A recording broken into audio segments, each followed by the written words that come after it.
আসসালামু আলাইকুম। সবার আগে বাছাই করা 10টি আন্তর্জাতিক খবর জানিয়ে দেব। প্রথমেই থাকছে শিরোনাম। তবে তার আগে অনুরোধ থাকবে ভিডিওটিতে একটি লাইক দিবেন।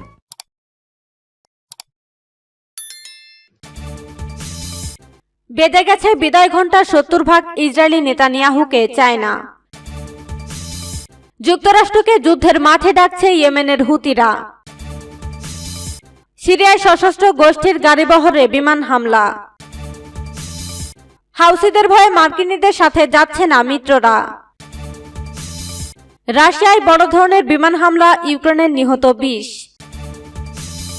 এবং সর্বশেষ জানিয়ে দেব, ইমরান ইনিংস শেষ, মাঠে নওয়াজ। শুনছিলেন সংবাদ শিরোনাম, এখন বিস্তারিত। বেজে গেছে বিদায় ঘণ্টা, 70 ভাগ ইসরায়েলি নেতানিয়াহুকে চায় না। গাজায় ফিলিস্তিনি প্রতিরোধ আন্দোলন হামাসের বিরুদ্ধে যুদ্ধ করতে গিয়ে ইসরায়েলের প্রধানমন্ত্রী বেনিয়ামিন নেতানিয়াহুর বিদায় ঘণ্টা বেজে গেছে। দেশটির 70 ভাগ লোক এখন প্রধানমন্ত্রী হিসেবে নেতানিয়াহুর পতন চায়। গত 7 অক্টোবর ইসরায়েলে হামাসের হামলার পর পরিস্থিতি যেভাবে সামাল দিচ্ছেন নেতানিয়াহু, তাতে ইসরায়েলিরা সন্তুষ্ট নয়। চ্যানেল 13 নিউজের জরিপে দেখা যাচ্ছে 70 ভাগ ইসরায়েলি মনে করে যে প্রধানমন্ত্রী হিসেবে নেতানিয়াহুর পদত্যাগ করা উচিত, আর এদের 41 ভাগ মনে করে যুদ্ধ শেষ হওয়ার পর তার পদত্যাগ করা উচিত, আর 31 ভাগ মনে করে তার এখনই পদত্যাগ করা দরকার। মাত্র 19 ভাগ জবাবদাতা মনে করে তার ওই পদে বহাল থাকা উচিত। মাত্র 9 ভাগ জানিয়েছে তারা জানে না যে নেতানিয়াহুর কি করা উচিত। তবে নেতানিয়াহু জানিয়েছেন তিনি পদত্যাগ করবেন না। তিনি জানিয়েছেন হামাসের সাথে বন্দি বিনিময়ে তিনি সম্ভব সবকিছু করবেন। তিনি শনিবার সংবাদ সম্মেলনে সাংবাদিকদের বলেন, হামাস সব ধরনের আলটিমেটাম দিয়ে যাচ্ছে, যেগুলো গ্রহণযোগ্য নয়। বিশ্বাসযোগ্য চুক্তি সম্ভব হলে তা করা হবে। তিনি সতর্কভাবে বলেন, এই মুহূর্তে আমি প্রত্যাশা বাড়িয়ে তুলতে চাই না। আর এক প্রশ্নের জবাবে নেতানিয়াহু বলেন, 7 অক্টোবর থেকে তিনি যা বলে আসছেন আবারও তা বলছেন, আর তা হলো তিনি পদত্যাগ করবেন না। তিনি বলেন, আমি একমাত্র যে জিনিসটিকে বিদায় করতে চাই তা হলো হামাস। আমি সে কাজটিই করছি। তিনি বলেন, 7 অক্টোবরকে কেন্দ্র করে ব্যর্থতার পুনঃ তদন্ত হবে, তবে তা যুদ্ধে পর হবে। আমরা ওই ঘটনা থেকে ইতিমধ্যে শিক্ষা গ্রহণ করেছি। 10 বছর আগে ইরেটস নেহেদেরের স্যাটিরিক্যাল শোতে নেতানিয়াহু বলেছিলেন যে তিনি ইসরায়েলের নিরাপত্তার তার অবদানের কারণে ইতিহাসে টিকে থাকবেন। বিষয়টি এই সংবাদ সম্মেলনে তাকে স্মরণ করে দিয়ে প্রশ্ন করা হয় যে তিনি এখনও তেমনটি মনে করেন কিনা। জবাবে নেতানিয়াহু বলেন, ইতিহাস তা মূল্যায়ন করবে। তিনি জোর দিয়ে বলেন, তিনি ইসরায়েলকে অর্থনৈতিকভাবে, সামরিকভাবে এবং কূটনৈতিকভাবে শক্তিশালী হওয়া নিশ্চিত করার জন্য কাজ করছেন। তিনি বলেন, আমি যতদিন ইসরায়েলকে নেতৃত্ব দিয়েছি ইসরায়েল অনেক বেশি শক্তিশালী হয়েছে। তিনি বলেন, তিনি শিগগিরই 90 দিন স্থায়ী বহুমুখী প্রচারণা শুরু করবেন। সূত্র টাইমস অফ ইসরায়েল। যুক্তরাষ্ট্রকে যুদ্ধের মাঠে ডাকছে ইয়েমেনের হুতিরা। ইয়েমেনের ন্যাশনাল স্যালভেশন সরকার সমর্থিত দেশটির সামরিক বাহিনী লোহিত সাগরে যুক্তরাষ্ট্রের সঙ্গে যুদ্ধ করার জন্য আগ্রহী এবং প্রস্তুত রয়েছে বলে জানিয়েছে হুতি আনসারুল্লাহ আন্দোলন। শুক্রবার হুতি আনসারুল্লাহর পলিট ব্যুরোর সদস্য মোহাম্মদ আল বুখাইতি এই ঘোষণা দেন। খবর প্রেস টিভির। এ হুতি নেতা বলেন, শত্রুদের জন্য আমাদের বার্তা হচ্ছে, ইয়েমেনের সশস্ত্র বাহিনী প্রধান শত্রু যুক্তরাষ্ট্রের সঙ্গে যুদ্ধ করার জন্য অপেক্ষা করছে। তিনি আরো বলেন, মার্কিন নেতৃত্বাধীন ট্যাক্স ফোর্সের বিরুদ্ধে ইয়েমেনের সামরিক বাহিনী নৈতিক দিক থেকে বিজয়ী হয়েছে। শত্রুরা ইয়েমেনের উপর হামলা চালালে সেই যুদ্ধেও সানা বিজয়ী হবে। যদি মার্কিন যুদ্ধজাহাজ ইয়েমেনে হামলা চালায় তাহলে সরাসরি তাদেরকেও লক্ষ্যবস্তুতে পরিণত করা হবে। এমন হুঁশিয়ারি উচ্চারণ করে তিনি বলেন, আমরা আশা করি এই সিদ্ধান্তের ভয়াবহতার বিষয়ে যুক্তরাষ্ট্র সতর্ক আছে। এর আগে সাগরে ইসরায়েলি জাহাজে হামলা ঠেকাতে চলতি মাসে জো বাইডেনের প্রশাসন হুতি বিরোধী নতুন সামরিক জোটের ঘোষণা দেয়। প্রায় 150 দেশকে আমন্ত্রণ জানালেও শেষ পর্যন্ত সেই জোটে যোগ দিতে রাজি হয় মাত্র 10 দেশ। ইসরায়েলি জাহাজকে নিরাপত্তা দেওয়ার জন্য সেই যৌথ ট্যাক্স ফোর্স ছেড়ে এর মধ্যে চলে গেছে ফ্রান্স, স্পেন এবং ইতালি। এই ঘটনাকে মার্কিন ইসরায়েল অক্ষের জন্য বড় রকমের ধাক্কা বলে মনে করা হচ্ছে। লোহিত সাগরে মার্কিন নেতৃত্বাধীন ট্যাক্স ফোর্সে যোগ দেওয়ার প্রস্তাব আরব ও মুসলিম দেশগুলো প্রত্যাখ্যান করেছে জানিয়ে বুখাইতি বলেন, সৌদি আরব এবং সংযুক্ত আরব আমিরাত ইসরায়েলি জাহাজ রক্ষার জন্য আন্তর্জাতিক জোটে অংশগ্রহণ করেনি এবং এটি একটি ইতিবাচক বিষয়। তিনি লোহিত সাগরে ইয়েমেনি সশস্ত্র বাহিনীর যুদ্ধকে প্রতিরক্ষামূলক হিসাবে বর্ণনা করেছেন, তবে এগুলো সতর্ক করেছেন যে যুদ্ধ চলতে থাকলে ভবিষ্যৎ ইয়েমেনের অবস্থান পরিবর্তন হতে পারে। এর আগে অক্টোবর মাসের 7 তারিখে ইসরায়েলে এই দশকের সবচেয়ে বড় সামরিক অভিযান চালায় গাজার হামাস সরকার। এরপরই গাজায় বিমান হামলা ও স্থল হামলা শুরু করে ইসরায়েল। এই আগ্রাসনে 21,000-এর বেশি ফিলিস্তিনি নিহত হয়েছেন, যাদের অধিকাংশ নারী ও শিশু। সিরিয়ায় সশস্ত্র গোষ্ঠীর গাড়িবহরে বিমান হামলা।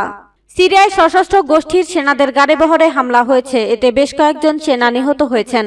শনিবার বার্তা সংস্থা রয়টার্সের এক প্রতিবেদনে এ তথ্য জানানো হয়েছে।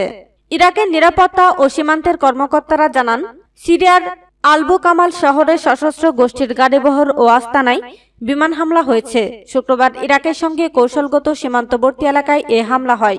ইরাকের জনপ্রিয় সংহতি বাহিনীর স্থানীয় কমান্ডার হাসিদ সাবি বলেন, হামলায় 4 জন নিহত হয়েছেন, তবে তিনি নিহতদের কারো বিষয়ে বিস্তারিত বা জাতীয়তাও জানাননি। ইরাকের এই কমান্ডার সিরিয়ার সীমান্তের কাছে মোতায়েন করা কোনো সেনা এ হামলায় আহত হয়েছে কিনা তা জানাতেও অস্বীকার করেছেন।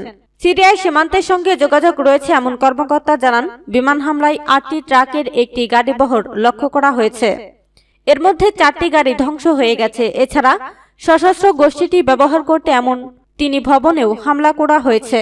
হিজবুল্লাহ সহ ইরানের সাথে মিত্র যোদ্ধারা এখন পূর্ব, দক্ষিণ এবং উত্তর পশ্চিম সিরিয়ায় বিস্তীর্ণ এলাকায় এবং রাজধানীর আশপাশের বেশ কয়েকটি শহরতলিতে আধিপত্য বিস্তার করছে। এর আগে সিরিয়ার দামেস্কো আন্তর্জাতিক বিমানবন্দরে হামলা চালায় ইসরায়েল। এতে ইরানের ইসলামিক রেভলিউশনারি গার্ড কোরের অন্তত 11 জন শীর্ষস্থানীয় কর্মকর্তা নিহত হয়েছেন। শুক্রবার অজ্ঞাত একটি সূত্রের বরাতে সৌদি আরব ভিত্তিক আল আরাবিয়া টিভি এ খবর দিয়েছে বলে জানিয়েছে রাশিয়ার সরকারি বার্তা সংস্থা তাস। হাউসিদের ভয়ে মার্কিনীদের সাথে যাচ্ছে না মিত্ররা। লোহিত সাগরে ইয়েমেন ভিত্তিক হাউসি যোদ্ধাদের প্রতিরোধ করার জন্য মার্কিন প্রেসিডেন্ট জো বাইডেন সামরিক জোট করার কথা ঘোষণা করেছিলেন, কিন্তু এখন পর্যন্ত তিনি কাঙ্ক্ষিত সাড়া পাচ্ছেন না। তার অনেক মিত্রই প্রকাশ্যে সমর্থন দিতে দ্বিধাগ্রস্ত রয়েছে। অনেকে কোমর বেঁধে তার সাথে নামছেও না। গাজা উপত্যকায় ফিলিস্তিনি প্রতিরোধ আন্দোলন হামাসের উপর ইসরায়েলি হামলার প্রতিবাদে হাউসিরা ঘোষণা দিয়েছে যে লোহিত সাগর দিয়ে ইসরায়েলগামী সব ধরনের জাহাজে তারা হামলা চালাবে। ইতোমধ্যেই তারা বেশ কয়েকটি জাহাজে হামলা চালিয়েছে। এর ফলে তেল সরবরাহের জন্য অত্যন্ত গুরুত্বপূর্ণ এই নৌরুটটি ঝুঁকিপূর্ণ হয়ে উঠেছে। এই প্রেক্ষাপটে যুক্তরাষ্ট্র অপারেশন প্রসপারিটি গার্ডিয়ান নামের জোট গঠন করার কথা ঘোষণা করেছিল। আমেরিকার 2 শীর্ষ মিত্র ইতালি ও স্পেন এই অপারেশনে অবদান রাখার ঘোষণা করলেও বিবৃতি দিয়ে জানিয়ে দিয়েছে যে তারা নৌবাহিনী থেকে নিজেদের দূরে রাখবে। পেন্টাগন জানিয়েছে তাদের অপারেশন প্রসপারিটি গার্ডিয়ানে 20টির বেশি দেশ যোগ দিয়েছে, কিন্তু এখন পর্যন্ত প্রায় অর্ধেক দেশ প্রকাশ্যে ওই জোটে শরিক হওয়ার কথা স্বীকার করেনি। রাশিয়ায় বড় ধরনের বিমান হামলা, ইউক্রেনের নিহত 20। রাশিয়ায় বড় ধরনের বিমান হামলা চালালো ইউক্রেন। সীমান্তবর্তী বেলগোরোদে প্রাণ গেছে কমপক্ষে 20 জনের। এ হামলায় আহত হয়েছে অন্তত শতাধিক। রোববার এক প্রতিবেদনে যুক্তরাষ্ট্রের সংবাদ সংস্থা রয়টার্স এ খবর জানায়। প্রতিবেদনে বলা হয়, ইউক্রেনে মস্কোর অভিযান শুরুর পর রাশিয়ার অভ্যন্তরে সবচেয়ে বড় হামলার ঘটনা ঘটে এটি। এ হামলায় হতাহতদের মধ্যে 3 শিশুও রয়েছে। ইউক্রেনের নিরাপত্তা বাহিনীর একটি সূত্র জানিয়েছে, সামরিক ঘাঁটি লক্ষ্য করে চালানো হয়েছে হামলা। 70টির বেশি ড্রোন ছোড়া হয়েছে রুশ স্থাপনাকে লক্ষ্য করে। বেলগোরোদে 13টি মিসাইল ভূপাতিতের দাবি করেছে ক্রেমলিন। এছাড়াও মস্কো সহ আরো কয়েকটি শহরে ধ্বংস করা হয়েছে 32টি ড্রোন। এদিকে ইউক্রেনে অব্যাহত রয়েছে রুশ বাহিনীর হামলা। খেরসনে আবাসিক ভবনে হামলায় নিহত 1 জন, খার্কিভে মস্কো বাহিনীর ছোড়া রকেটে আহত 19 জন। এর আগে শুক্রবার ইউক্রেনের বিভিন্ন শহরে বড় ধরনের হামলা চালায় রাশিয়া। এতে মৃত্যু হয় 39 জনের। ইমরান ইনিংস শেষ, মাঠে নওয়াজ।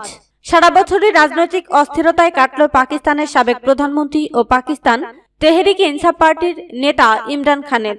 শুরুটা ছিল তাকে ঘিরে, শেষটাও তিনি।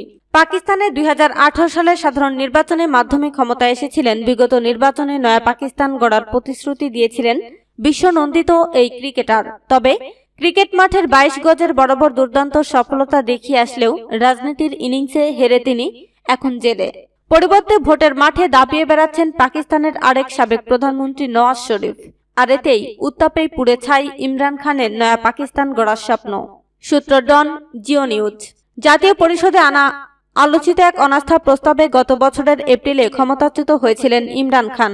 এ বিষয়ে কূটনৈতিক তারবার্তার বরাত দিয়ে ইমরান খানের অভিযোগ ছিল, যুক্তরাষ্ট্রের ষড়যন্ত্রে তাকে ক্ষমতা থেকে সরানো হয়েছে। এ কাজে সায় ছিল সামরিক বাহিনীর। এরপরই সেনাবাহিনীর সঙ্গে ক্রমশ সম্পর্ক খারাপ হতে থাকে ইমরানের। বিভিন্ন সভা সমাবেশে সামরিক কর্মকর্তাদের বিরুদ্ধে সরাসরি আক্রমণাত্মক বক্তব্য দিতে থাকেন তিনি। এর মধ্যে সেনাবাহিনীর নতুন প্রধান হিসেবে দায়িত্ব নেন আসিম মনির। ক্ষমতায় থাকাকালে তাকে কোণঠাসা করে রাখার অভিযোগ আছে ইমরানের বিরুদ্ধে।